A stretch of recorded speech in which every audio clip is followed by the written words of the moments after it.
Hello viewers, আসসালামু আলাইকুম। Welcome back to my channel. আশা করি সবাই ভালো আছেন। আলহামদুলিল্লাহ, আমিও ভালো আছি। আজকের পর্বে শেয়ার করছি ছাতু মাখা। ছাতুর উৎপত্তি অবাঙালিদের হাত ধরে। ছাতু ওজন কমাতে সাহায্য করে। ছাতু খাওয়ার এত উপকারিতা থাকার কারণে ছাতুকে কিন্তু দেশি হরলিক্স নামেও ডাকা হয়। চলুন তাহলে জেনে নেওয়া যাক ছাতু মাখার রেসিপিটি।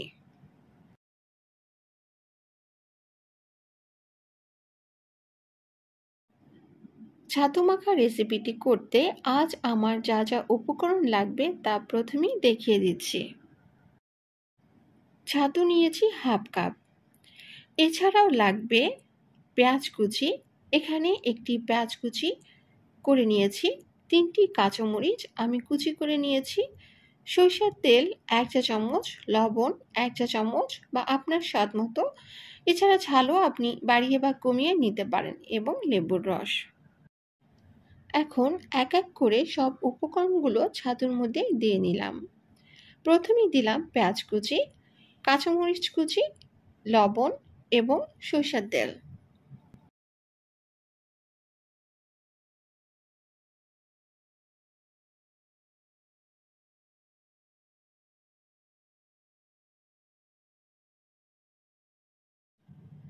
এবার সব উপকরণ আমি মিশিয়ে নিচ্ছি।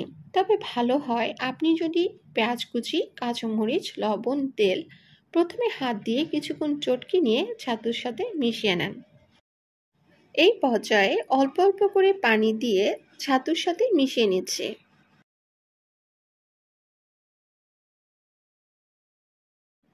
পুরো ছাতু মাখতে আজ আমার হাফ কাপের মতো পানি লেগেছে। আপনার সামান্য কম বা বেশি লাগতে পারে। এবার দিচ্ছি লেবুর রস।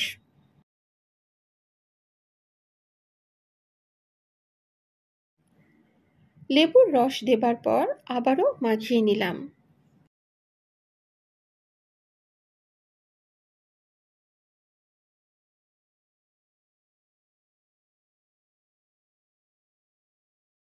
এবার আমি আপনাদের পরিবেশন করে দেখাচ্ছি।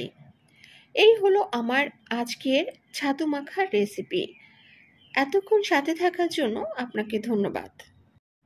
আমার এমন নিত্য নতুন রেসিপি পেতে চাইলে আমাদের ইউটিউব চ্যানেলটিকে সাবস্ক্রাইব করে রাখতে পারেন। যারা অলরেডি আমার চ্যানেলটিকে সাবস্ক্রাইব করেছেন, আপনাদের অসংখ্য ধন্যবাদ। তাহলে আজকের মতো এখানেই বিদায় নিচ্ছি। সবাই ভালো থাকবেন, সুস্থ থাকবেন, আমার জন্য দোয়া করবেন। আল্লাহ হাফেজ।